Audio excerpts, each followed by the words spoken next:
You are listening to The Brian Craig Show podcast, broadcasting from sunny South Florida. Brian is joined by his wife and co-host, Kathy. Follow Brian on social media at briancraigshow.com. And now, Brian and Kathy. Welcome to the program, everyone. I'm Brian, always joined by my wife and co-host, Kathy. Thanks, everyone, for tuning in.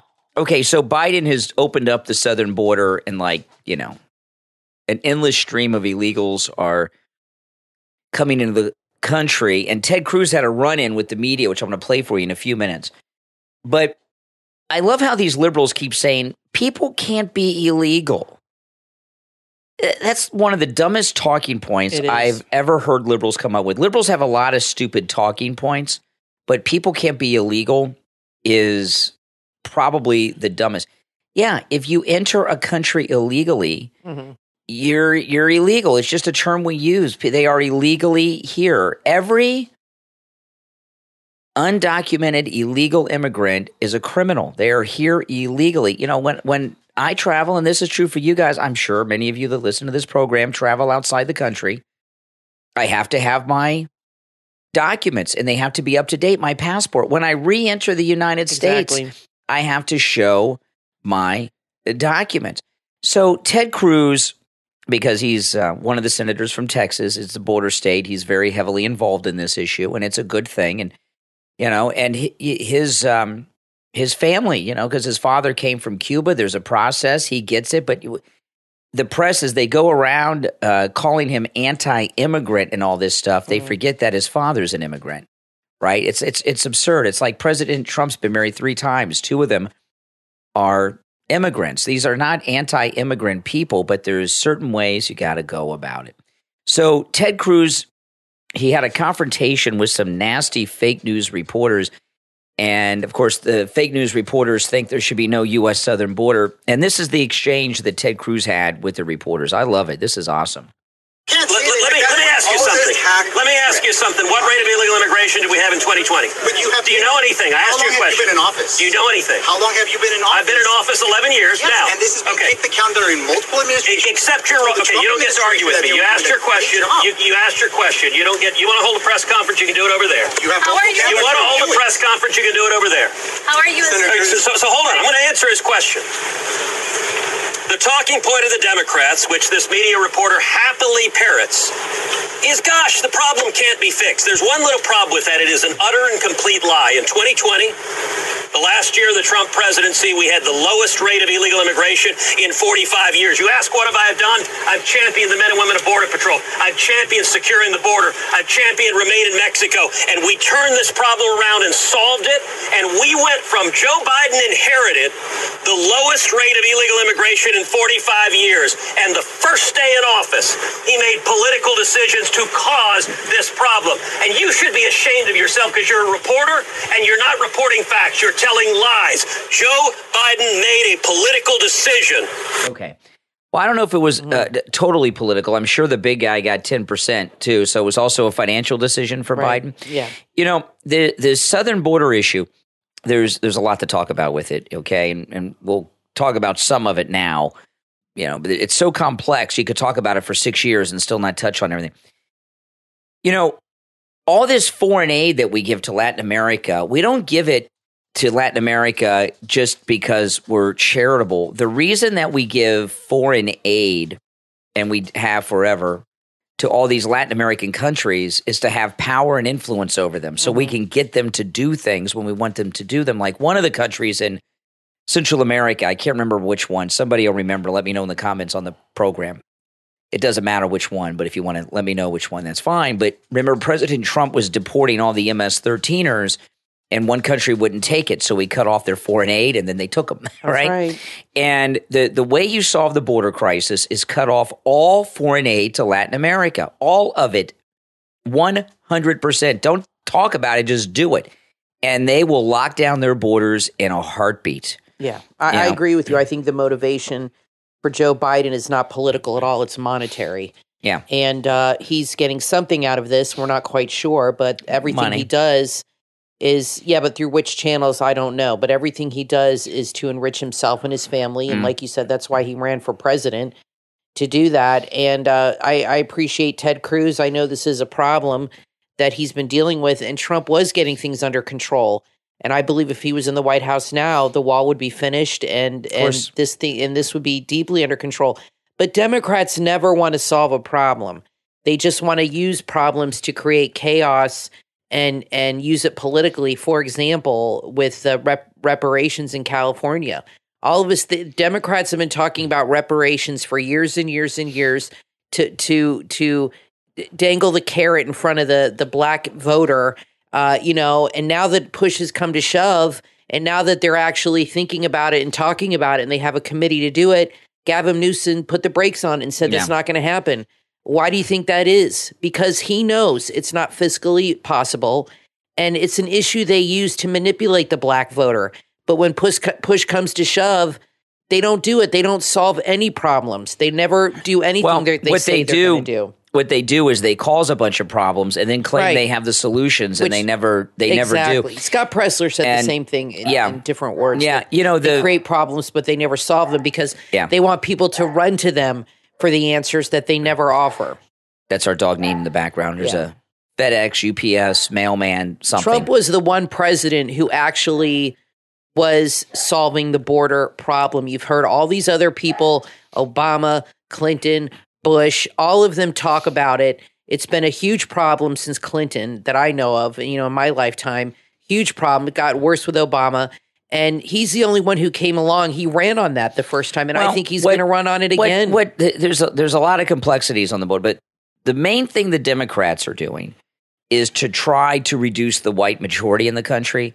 And I know a lot of people say, the great replacement theory, you're a racist for even talking about it. No. This is what they're doing. The Democrats have lost the pulse of the American people. They've lost. Since Trump came down the escalator, they've been done. And it's getting worse for them all the time. In the latest polls, Biden has lost 75% of the support he had among African Americans. Oh, yeah, that scares the hell out of them. So, but what the Democrats realize in their mind is they've lost a lot of the white working class that they used to have, like the union type people. And they just don't understand why white people who are not rich, middle class, and poor people that are white vote Republican. They just don't get it. They tried for a long time to get white people back to the Democrat Party. It didn't happen. They've given up. So they're bringing in a peasant class from Latin America that are very happy living the rest of their lives on EBT and in Section 8 housing because it's much better than where they're coming from. And reduce the white majority they think is the path for them to have power. I think that's part of it, and I think they want to bankrupt and destroy this country. I think they're in bed with China, and this is all part of the great plan that China has over overtaking the world, being the superpower of the world. And I think they want to bring this country to its knees. And the Democrats are in line with the communists. They have been since the 50s. This has been a problem since then. I mean, with J. Edgar Hoover and the whole Red Scare and all that going on, it's continuing today. And these people love communism. They love power. They love control. They want to redo our Constitution or eliminate it completely. They want complete control over your life. They're communists at heart. And they want to bring the country down in all aspects, culturally, financially. That's their goal. During the Cold War with the Soviet Union did a lot of propaganda in this country that a lot of people don't realize. Right? The Soviet Union was funding the anti-Vietnam War movement in this country and organized it. They did a lot of other things. They infiltrated the colleges, all that stuff, and they're still there today. They infiltrated the Catholic Church in this country and everything else. But they lost. The Cold War that's going on with China, the Chinese people are much smarter than the Russian people, and they're very clever. The southern border issue is an alliance between China and the drug cartels bringing the people here, and they're funding it through the fentanyl. The fentanyl traffic is what is China. I talk about this a lot because it's so important. Nobody talks about. Everybody in the news is showing the border, but they don't talk about what's going on. The fentanyl crisis that's exploded since Biden's been in office. China makes the fentanyl in their pharmaceutical factories. They put it on ships, sail them to the Mexican Pacific port, give the fentanyl to the cartels, and the cartels have it with all these illegals, and they walk into America with it. They're paying for the entire border operation against the United States, this invasion with the fentanyl, with the cartels. That's how it pays for it. Right. And China is doing this, the fentanyl, the border crisis, to weaken us. China is TikTok, and TikTok has started all this weird gender stuff that's going on. It's a distraction, Brian. It's a distraction off what's really going on. Well, what they've done, with the TikTok, it's not, it's an attack. And that too. And TikTok, this is all an attack by China, the border, fentanyl. Yeah. What they're doing with TikTok, okay, let me tell you what they do with TikTok. We were talking on the last podcast or the one before, it might have been yesterday's, I can't remember, about Tucker going to Twitter. And I told you guys, I said what's going to happen is when Tucker does his show on Twitter, Elon Musk is going to make sure that Tucker's videos are in everyone's feed. Even if you don't follow him, it'll be in your feed worldwide to make it big because he wants to have a new thing going on Twitter. I don't know. Now they got this new CEO from NBC. I don't want to get so, but that's what he'll do. He'll push. No, he'll push Tucker in everyone's feed because he wants to turn Twitter into this news. That's what China does with TikTok. Okay, all these weirdos and freaks that that identify as a cat and all this stuff that they do on there. Yeah, China pushes these lunatics into everyone's feed on TikTok, and they have started this whole trend and fad and transformation among young people and people of military age and birth age, childbearing year age, to be all these weird genders and other things. They've reduced our birth rate. That's true. They have weakened our entire military age of men. Yeah. They're getting our population hooked on fentanyl with that. They're overrunning our southern border with this invasion. They're destroying this country. China's at war with us. And liberals are letting it happen. They're so stupid. They've really been able to manipulate the Democratic Party and tap into their psyche. And I would say that the Cold War has continued. This isn't never stopped. War. It just shifted over to the Chinese now doing it. This is not a Cold War. It's a real war. That what they're doing is killing people. The fentanyl's killing people. That's true. The illegals, many of them are going to kill people and commit violent acts against people. It's a different type of warfare. It's a real war. Yeah. And it's not a Cold War. It's a hot war. And we're under attack on so many fronts by China. These are just a couple that are going on now. And the media won't talk about it because the news are all connected to these Hollywood studios, and they want to release movies and television shows and have their streaming services in China. So they don't want to upset China. So they, like, for example, I don't know, 10 or 15 years ago, they had this redo of Red Dawn, and they had to redo the movie. And the original, the great one with Patrick Swayze, Russia invaded the United States, right? In the new one, 10 or 15 years ago, if you watched it, it was North Korea invaded the United States. Now, that sounds just stupid, right? Originally, it was China, and they filmed the movie. China invaded the United States, but the studio thought, we can't release this in China. No. Because they're the bad guys. So they went back in the movie, and it was a low-budget movie, and they went in with digital animation, and on the uniforms, the trucks and everything, changed all the Chinese logos and insignias to North Korean. Wow. So the news business, because of Hollywood and the streaming services, won't tell the truth about China. But this is not a Cold War. This is a hot war, and we're losing because they bought off our most powerful politicians. Now, I want to take a moment to thank our Patreon supporters. Those of you who are patrons of this program, thank you so much. You contribute to this program, and you make this show possible. If you're a patron, you have access to commercial-free editions of each and every podcast episode. I post them on the Patreon page. And our top Patreon supporters get a live, on-air thank you shout-out on each and every episode. So the names you'll hear now are our top Patreon supporters.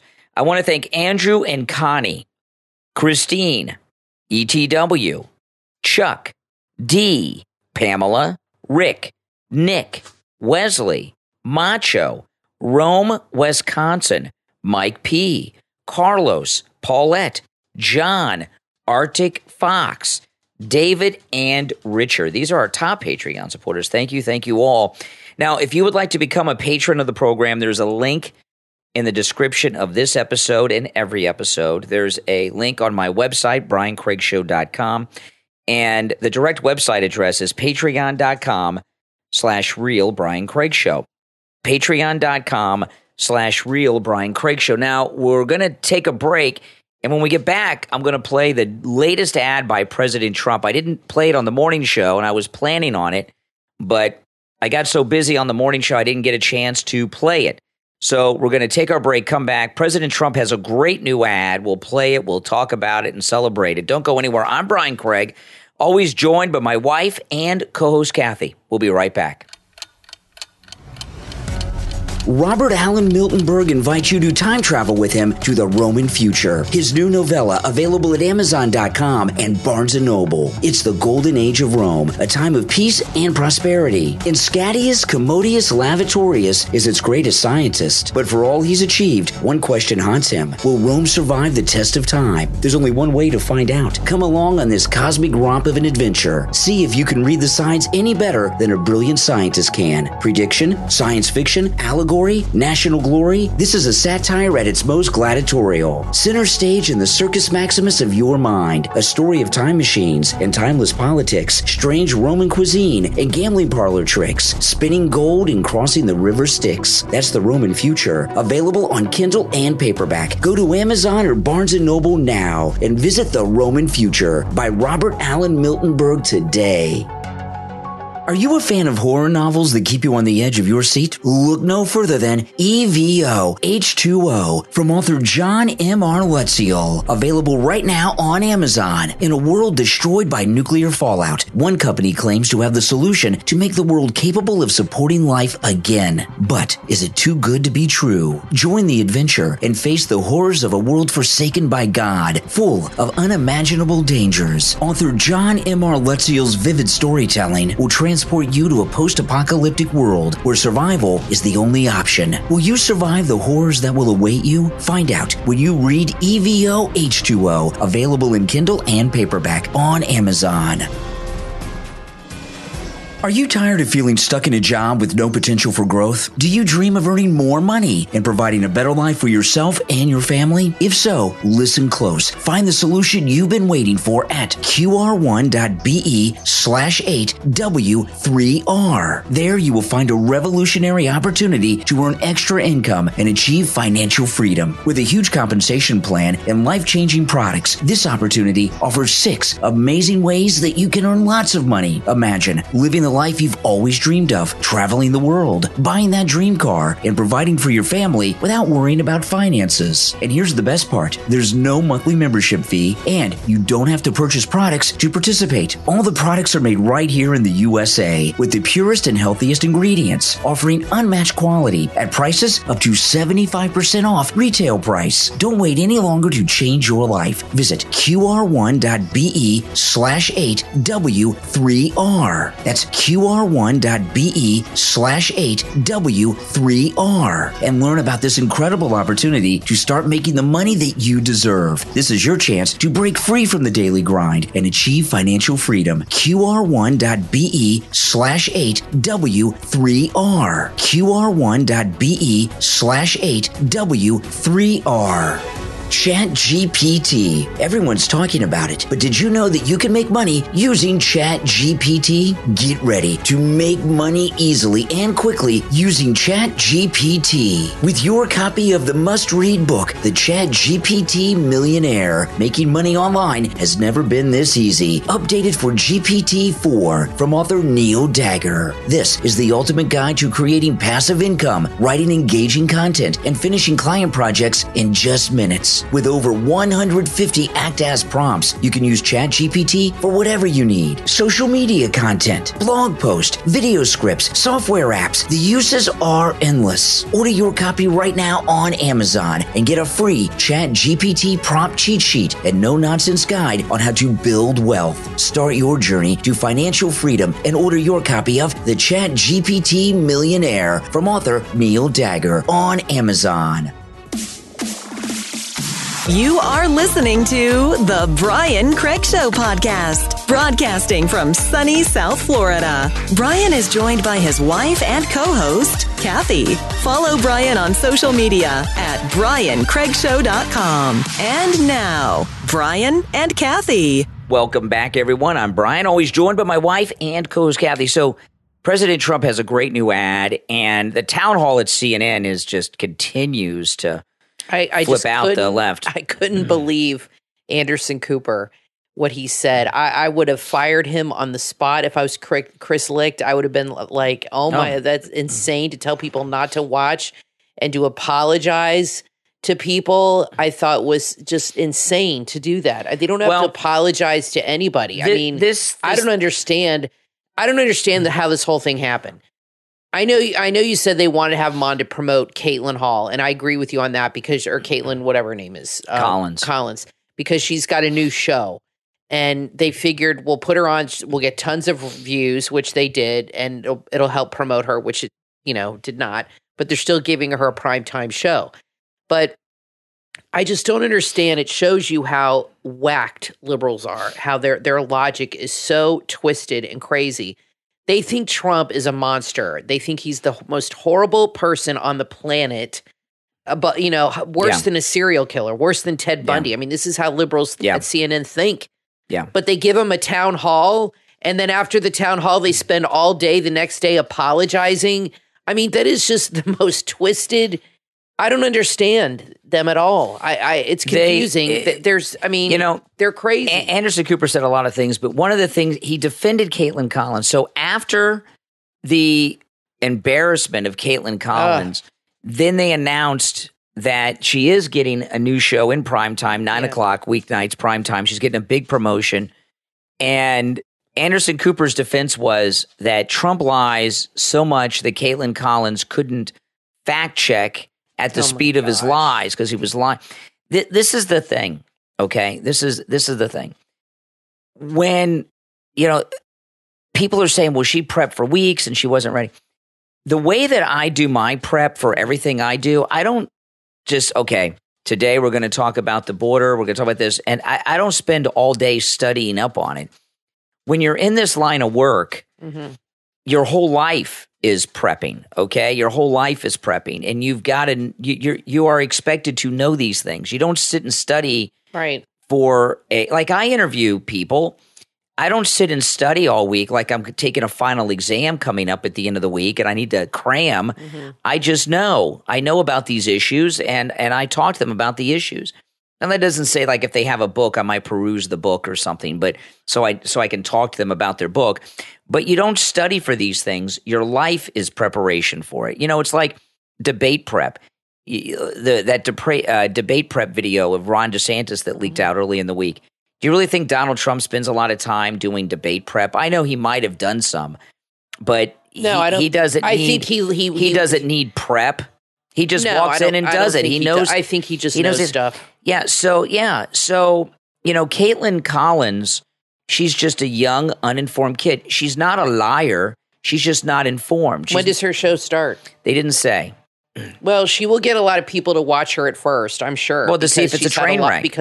Exactly. So, but I don't think she'll be able to maintain anything. No, but there's CNN and their air staff that have spent 2 days apologizing and calling him a liar. Listen, he is the nominee of the Republican Party. He will be officially after the convention. And even they admit this on CNN. Yeah. It just because, not that Trump lies because he doesn't, but just for the discussion, let's say that he does, okay? It is up to them as the interviewers to expose that. And I was talking this morning. CNN has had Klansmen on, like David Duke. They've had Tim McVeigh on. They had Robert Blake on after he got away with killing his wife. When OJ was found not guilty of 2 murders he committed, CNN sent Greta Van Susteren to do the interview with OJ. I've never heard them apologize for the murderers. Tim McVeigh killed 168 at the Oklahoma. I didn't ever hear them apologize for talking to all these serial killers and things they talked to and have interviewed over the years. Only Trump did they apologize for having on their air because he lies. Well, I got news for you. Robert Blake lied too when he said he didn't kill his wife, and OJ, all of them. I never heard them apologize. You know, like when Robert Blake was crazy. When Robert Blake was on with who's that redcoat? That jerk. Piers Morgan. Piers Morgan. It was an insane hour. Yeah. And Robert Blake sweared he's dead now, right? But Robert Blake swore up and down he didn't do it. And Piers Morgan did a fine job holding him accountable. If you have someone who's lying, you don't say, well, we're not going to have them on because they lie. It's up to you to expose it. People call me, that lie all the time on the show. And you hear, I call them out on their lies, right? Like this one idiot, Al the John, Liberal Al. He says he lives in Washington, D.C. So I told him to take a photograph on the street in D.C. where he lived holding a newspaper with that day. He didn't do it. Because he wasn't there. I called him out on it. Well, she didn't do a very good job of... Because she's not informed or skilled. Well, also because Trump's not lying. That's true. That's the problem. And then that's why CNN is so flipped out. It's not just so much that she wasn't equipped. It was that he was telling the truth. And she can't dispute his lies when he pulls out receipts and says, I got it right here. This is what I tweeted. This is what I said. And so it's hard to dispute somebody when they're being honest. Mm-hmm. And he had the truth on his side. And it flipped out the Democrats, not just that he was on CNN, but that the audience was applauding. They gave him a standing ovation, that they loved him. They can't handle the fact that the country likes Trump. They gave him a standing ovation at the beginning and the end. Yeah. So that freaked him out. She really was not just ill-equipped, but it's hard to dispute someone when they're telling you the truth. So let me play this ad. She had this card stacked against her in that regard. So President Trump released a new ad today, and this is it. It's morning again in America. And thanks to Joe Biden, our borders are now wide open for all to come. Our schools free from parental involvement. Mediocre male athletes now given the opportunity to compete unfairly. Under Biden's unprecedented inflation, the hope of home ownership gone, and young adults forced to abandon seeking the American dream to live in their parents' basement longer. Biden's disastrous withdrawal from Afghanistan left billions in weapons behind and American lives taken. Our police ranks now shrinking, yet Biden spends billions creating an army of 80,000 new IRS agents. Why would we ever accept the incompetence and weakness of Biden when we could have the freedom, security, and economic prosperity we enjoyed just 3 years ago?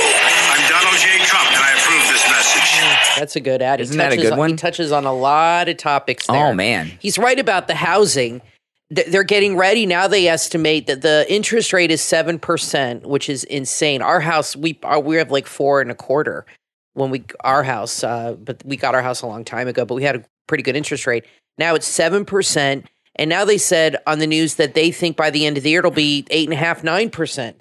That's crazy. I don't understand this thinking. Well, there's a lot of FHA and government loans that people get. What they're doing is they're going to charge homeowners for that. They're making people that have good credit pay the loan costs for people that are back, and who benefits from that. I'll tell you guys, Kathy and I haven't talked about this, but I'll reveal it to you. Our daughter, since our daughter moved down to the house, she'll never move back in. She's grown up. She may come and visit, but and so we're doing what a lot of empty nesters do is we're looking to downsize our life a little bit and a little bit more relaxed.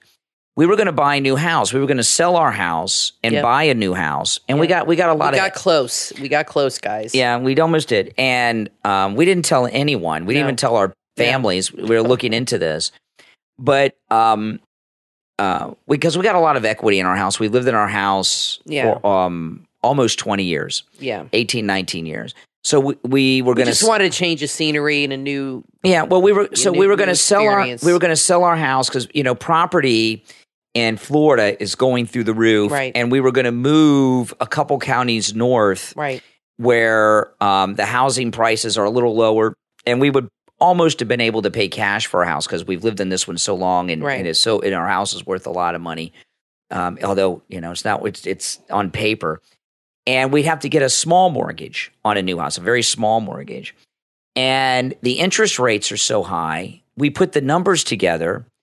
And by the time we close, because we have to sell our house and the new house, it could be 2, 3, 4 months. And the interest rates are going to go up by then. And because the interest, and we have top credit. I mean, we have excellent credit. Yeah. And the interest rate with our perfect credit, both of us have perfect credit, are so high, it's insane. So when the taxes would be higher. Well, our property taxes are based on the purchase price of the house when we bought it 18, 19 years ago. So we buy a new house, and it's based on the taxes of that. So, but anyway, forgetting about all the complexities, the reason we didn't sell our house and buy a new one is because of the interest rates. The interest rates would be out of control because of what's going on. And that stunts the economy. A lot of people are not buying houses because of the interest rates. And a lot of people don't get money because of that. A real estate agent, the bank, a mortgage guy. Yeah. And it's funny because we met with the realtor. I mean, we came close, guys. And we've been in this house 20 years, like Brian said. And we met with the realtor, and we brought up this concern. We found a house. We found a house. We were ready to move into it. We were ready to move in. We were ready to sign the contract. And then we broke down the numbers, and the mortgage guy didn't want to give us the numbers. Right. It took us weeks to get the numbers from this guy with the interest rate. So then the realtor, once we got the numbers, and we're like, because when you have 7% interest, we wouldn't be closing for another 3 or 4 months because we had to sell our house. Yeah. So the closing could be 6 months away until we sell our house and this. So the realtor tried to convince us that things were ticking down and the interest rate was going to go down. And Brian said to the guy, under this administration, I know, under Biden, I wouldn't be so sure. Kidding? And that when you said that to me, I said, we got to wait because you're right. And look what's happening now. Now it's estimated it's going to go up to 9%. It could. Over the next 3 months. So we would have been, if we signed that contract, we would have really been screwed. So, it's awful. When Democrats are in office, the economy tanks. It's stunts awful. The growth. Yeah. It's awful. And you look at what's going on now, and you don't hear this in the news. They used to say this all the time. People vote their pocketbook. And the reason they don't say that is because the news hates Trump. But gas prices, the price of everything is through the roof. And I went out and got takeout today for us, right? I went out and got takeout today. And I don't want to tell you guys where, but what we got. But I went out and got takeout just for me and Kathy. And it was so much. Really? How much was it? I'm not going to say.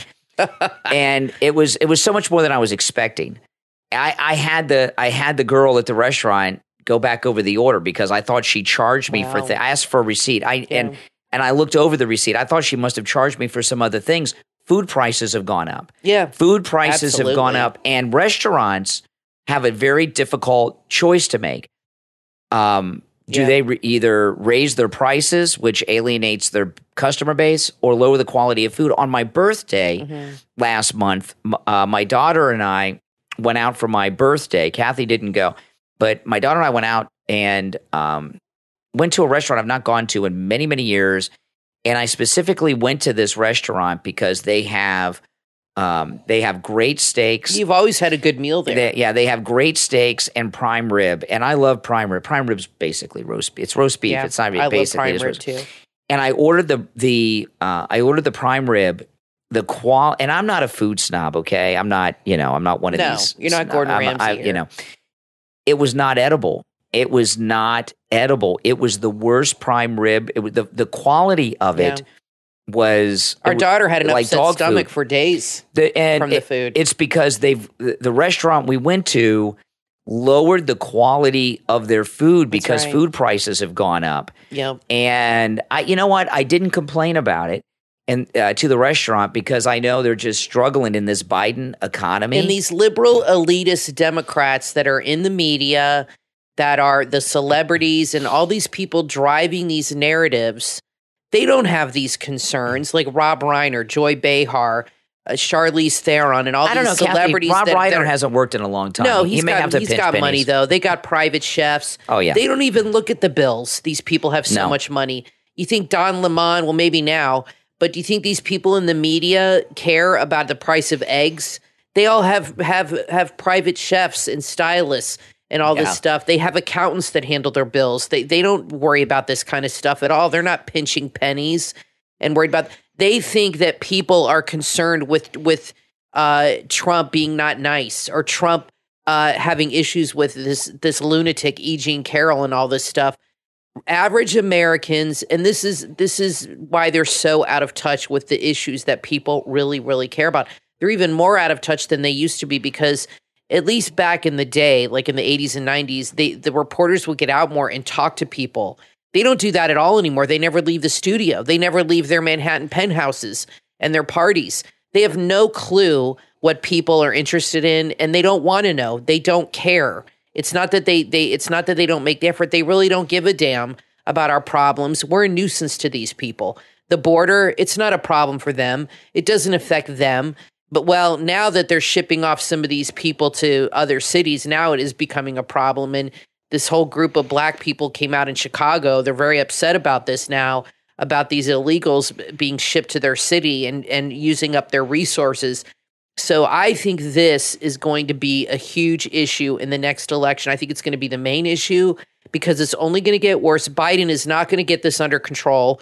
Whatever they tell you, Mayorkas or any of those people go on TV and lie to you, that Jean-Pierre lunatic, and tell you it's under control, Title 8, that blah, blah, blah. They're lying to you. It will not be under control. And I think it is going to be so chaotic in these liberal cities like Chicago, New York City, San Francisco, Los Angeles. I think they're going to go red if they smarten up. I think they're going to realize that this is insane. It's out of control. We have no resources now. I just saw a video yesterday on Twitter. James Woods tweeted it, of them handing out all these free phones, cell phones to all these people coming in and all this stuff. This is the deal. The immigrants that came here, and my great-grandparents were part of this in the early 20th century. Okay, my great-grandparents came from Sicily in 1904. I've seen their boat records. It was pretty cool.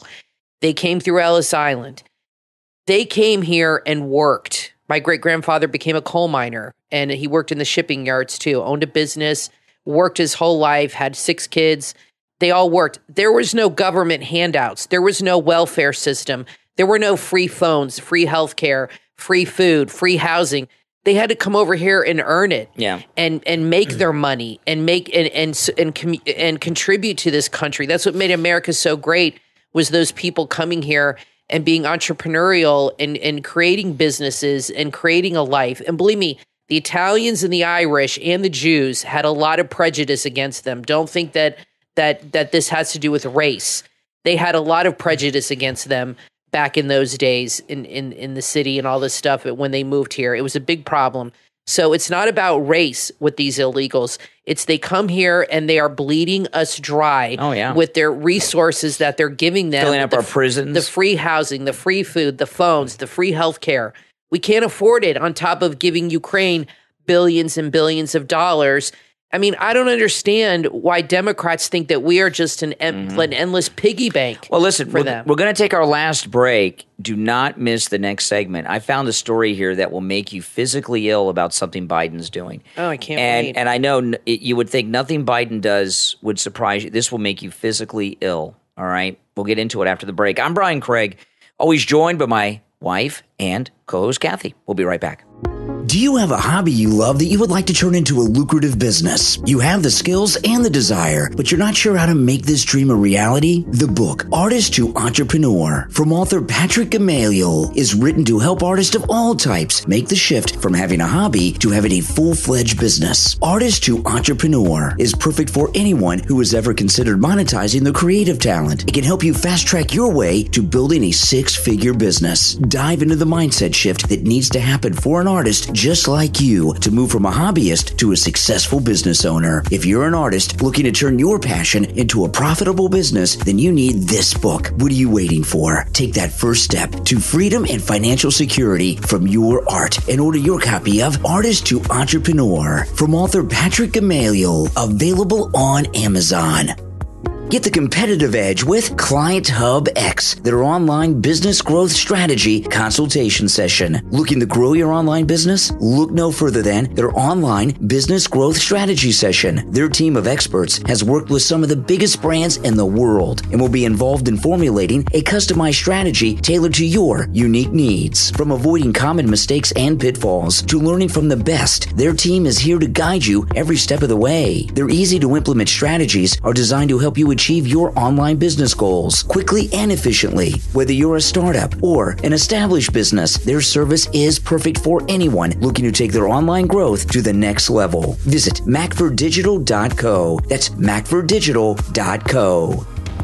Are you tired of wearing the same old boring clothes day in and day out? Then it's time to upgrade your wardrobe with Living in Sin Clothing. Online at livinginsinclothing.com, the online clothing store that brings you the latest in fashion trends. The collection at livinginsinclothing.com is designed right here in Orlando, Florida, and they offer the best in tattoo and urban-inspired clothing that includes the hottest styles that will make you stand out from the crowd. They have a wide variety of clothing for both men and women. Go right now to livinginsinclothing.com and start browsing through their collection. You will be impressed. Not only will you find great items for yourself, but incredible gifts too. Don't settle for mediocrity. Upgrade your wardrobe with Living in Sin Clothing. Not just fashion, but design. Online at livinginsinclothing.com. You are listening to the Brian Craig Show podcast, broadcasting from sunny South Florida. Brian is joined by his wife and co-host, Kathy. Follow Brian on social media at briancraigshow.com. And now, Brian and Kathy. Welcome back, everyone. I'm Brian, always joined by my wife and co-host Kathy. Don't forget, Saturday night, Trump has a rally in Iowa, and this should be that's going to be amazing. I know they're all good, but this one should be especially amazing because what I'm really hoping to hear from President Trump is what happened behind the scenes and off camera during the commercial breaks and after at the town hall, because I hope he gets into that, because they took 2 commercial breaks and they ended the town hall 20 minutes early. It was supposed to be 90 minutes. It went only 70. I think the 2 commercial breaks were unscheduled. I don't think those commercial breaks were meant to be taken. I think they took those to try to save Caitlin Collins. Yeah, give her some instruction. In fact, the first commercial break, we were talking, because we were having such a great time, and I'm getting all these text messages from friends of mine, and we're talking about it. Yeah. And the second commercial break, though, there was a condom commercial, that was like filler commercials to buy her time. But during the first commercial break, they came back, and obviously someone was talking to her in her earpiece after that with questions and responses to Trump because she came back. So, and then they ended it early. So I'd very much like to hear behind the scenes from Trump, because he saw and heard everything that was going on. That would be amazing if he got into the details of that at the Iowa rally tomorrow night. Now, I'm hoping you guys have maintained your Fox News boycott. We have, and I know it's tough because it's a habit. Okay, there's been once or twice. Our remotes are the ones you talk to. You push a button and tell it what channel you want to watch. And there's been a couple times over the last couple weeks I've said Fox News, and then I remember. Then I go over to Newsmax. But Fox News is so desperate for viewers. It'll be an interesting test to see if they carry the Trump rally in Des Moines, Iowa, Saturday night. They might. They're so desperate to bring people back. News Nation is good during the day too. Now, I don't watch Chris Cuomo, obviously, at 8 o'clock. No way. But Train during wreck. the day, they're now all the time. They used to be on only at night. Now they're on 24/7. And they have that Leland guy who used to be on Fox. I always liked him. And then this blonde lady. And they give more straight news. They are, during the day at least, they are not They political. do a lot of crime and stuff, which I They like. do crime, but they give a lot of just regular. They remind me of how CNN used to be. Yeah. So News Nation, if you have it, is also, if you really just are interested in a lot of more normal news, is also good if you're a news junkie. But I think you're right. Cable news, there's two things going on. It's dying, but people are news junkies, and there's an audience there, and they're looking for places to go.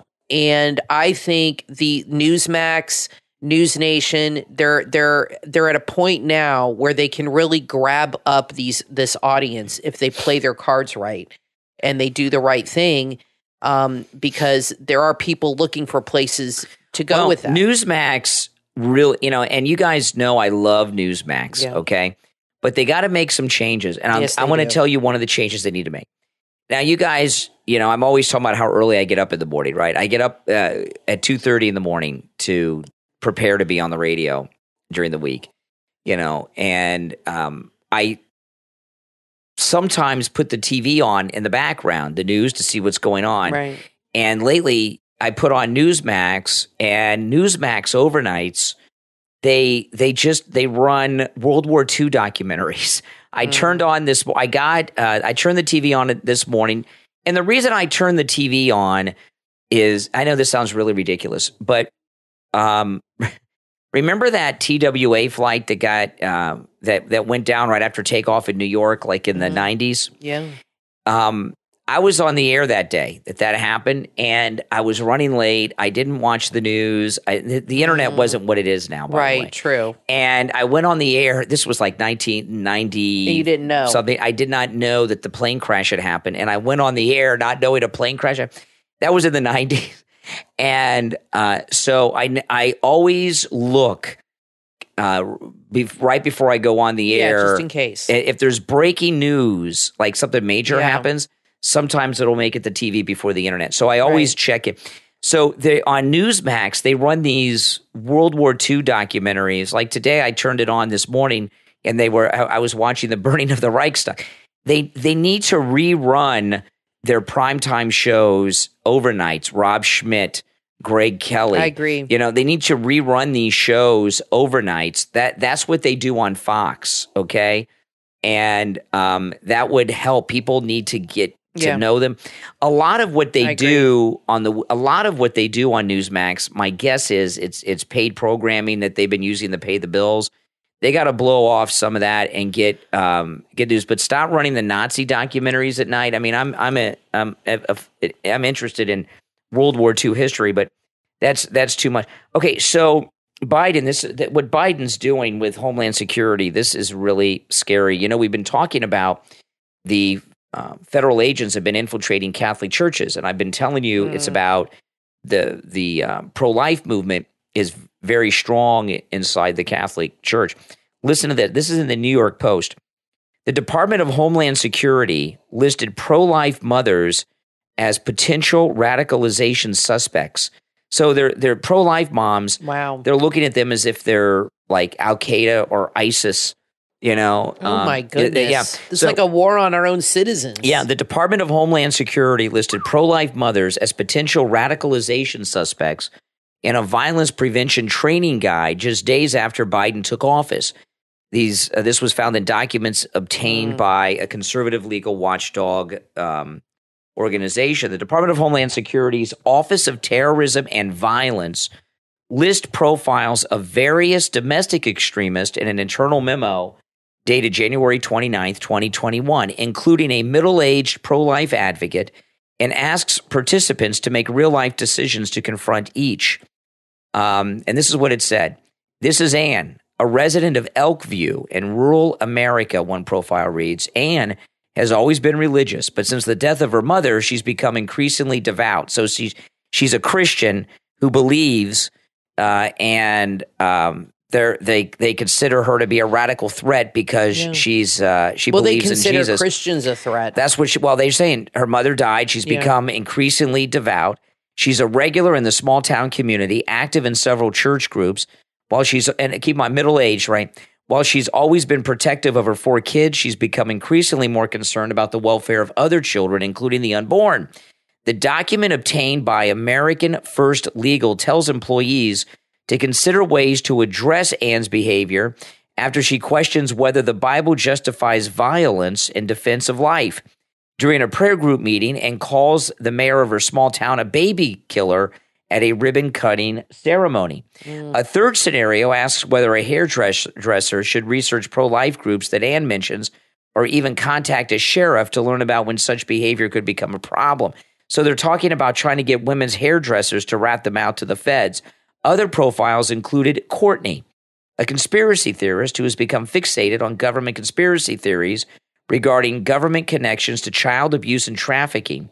Another talks about Pete, an anti-government authority, abusive parent, stepdad, who's often seen hanging out at a local bar and seems like a quiet guy. Documents show that Homeland Security was planning to photograph a family scene at a dinner table to emphasize that domestic terrorism can happen to anyone, even the, family dinner table. It goes on with other examples. See, what's happened here, what's going on with this kind of thing with the deep state, this is Obama. Obama put a lot of very radical people in the bureaucracy. And it doesn't seem like it's been that long, but Obama became president 15 years ago. So these radicals that Obama brought into the different government agencies in 08, 09, and 2010, they've been there for a decade and a half now, and they've worked their ways up into supervisory positions. Right. And they're turning Homeland Security and other government agencies against American citizens. It's being run by – they're the radicals. And there was a lot of Muslim hiring and things like this under Obama, and they've taken over our government agencies. And the government agencies whose job it was to monitor Muslim extremist terrorism and infiltrations and recruitment in American mosques and colleges and schools after 9/11 is now being used to go after Christians and pro-life activists and MAGA people. And this is really frightening. And this is why cable news is dying, because all these stories that we are talking about, they do not cover. And I find them all some of them, it's hard to believe that it's even real. Well, I want to read on something Rob Reiner tweeted. Meathead. And because this is where the liberal mindset is. The choice could not be clearer. If you want white Christian nationalism, if you want fascism, vote for Trump. If you want human decency, if you want democracy, vote for Biden. That's it, and that's all. So liberals feel that white Christian nationalism, which I don't even now, instead of just saying white nationalism, they're throwing in the word Christian. Well, MAGA means nationalism to them, right? But they used to say white nationalism. Now he's saying white Christian nationalism. Yes. They've thrown in Christian in there. Yes. So that's just where their head is. They see not only white people as dangerous, and he's a white person, but he's Jewish, but white Christians specifically are who they feel threatened by and who they feel are a danger to this country. Meanwhile, somebody like Rob Reiner or Joy Behar or Bette Midler or these crazy lunatics, they absolutely will not acknowledge or even tell you what Biden is doing. They won't even act like it's a bad thing with the border. What's happening down there is putting our country at so much risk, and our country is so insecure right now. And like Trump always says, if you don't have a border, you don't have a country. And that's true. And right now, we really don't have a border. They showed people on the news from all different countries coming through there now, not just South America. There's people from India and Pakistan, the Middle East, coming through there now because everybody knows the border is wide open. And I got to say, the people working at the border, I see them on Newsmax all the time. They never have them on CNN. But the people working down there are true heroes because those people don't have to work there. They could quit their job. It is got to be one of the toughest jobs to have in the country right now, because they are absolutely, they talk about the nurses being heroes during COVID. These people are overwhelmed. They're understaffed. They have limited resources, and you're going to start seeing more shortages of baby formula, food, and other resources that in this country, because everything's going to be going to the border and they were giving them phones and all this stuff. And like I said, don't you feel this is going to be the main issue? Oh, yeah. Biden's not going to fix this. They don't want to fix it. Going to bring that now. I think this will be a main issue in the election in 2 years. Carl Reiner has never earned anything. You mean Rob Reiner? Rob Reiner. Yeah, well, Carl Reiner's his dad. That's when I was making. His dad actually had talent. Rob Reiner never earned or worked for anything in his life. His father, Carl Reiner, Rob Reiner's dad, Carl Reiner, is one of the men who started television comedy. Yeah. Not just the Dick Van Dyke Show, but he also was a big movie producer. You know, Rob Reiner's dad produced Oh God with George Burns. Yeah. He, The Jerk with Steve Martin and all of Steve Martin's big movies and a whole bunch of others. So he was born into this, you know, he talks about white privilege and all this stuff. Oh, yeah. Rob exactly. Reiner, born the son of Carl Reiner, was born into a television and movie producer and director family, and everything was handed to him. So it's so easy for him. Yep. He's been rich his whole life. Whole life. And he's never earned anything. Yeah. And the reason that he looks at MAGA people, who Christians in particular, and hates them, is because MAGA people work hard and earn whatever it is they have in life.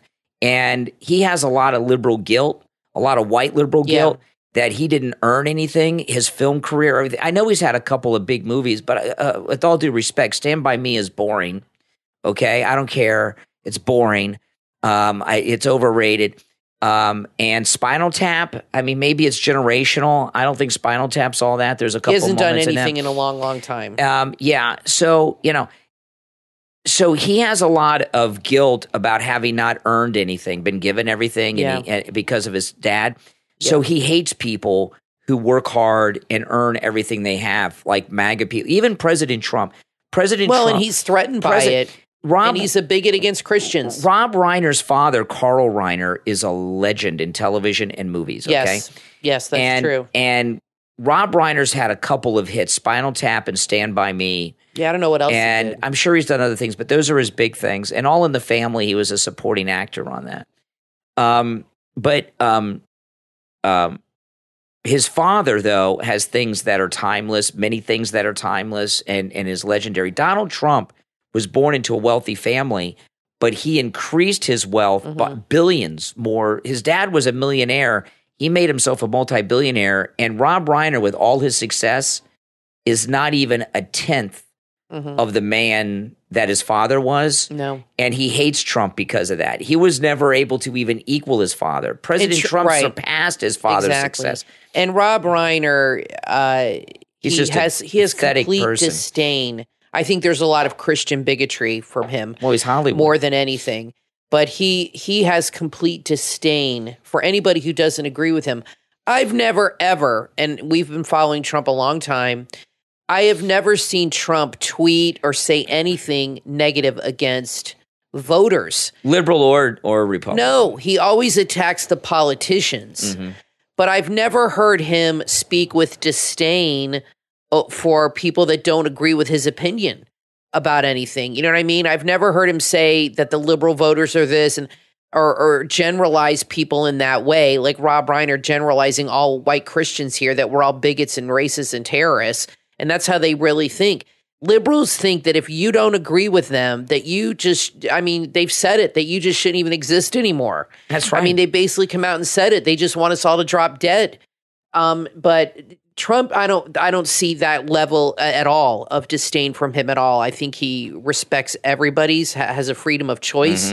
And I think because he used to be a Democrat, and he probably still, knows people that are old school Democrats that are good people. And I think he understands that the Democratic Party on certain levels has been radicalized. And I really hope, I don't know if they can get back to where they were. I mean, I think they're beyond they're beyond hope. Yeah. Don't you? Yes. I mean, can they ever get back to? No, they're beyond. He has hope. handed They're over helpless. the party, Biden, to these radicals, and I don't know if they can ever get back to normalcy again. No, they can't. Now, listen. They're far gone. We're all out of time, but we will be back next time. Thank you so much, everyone, for listening. My name is Brian Craig, always joined by my wife and co-host Kathy. We'll talk to you next time.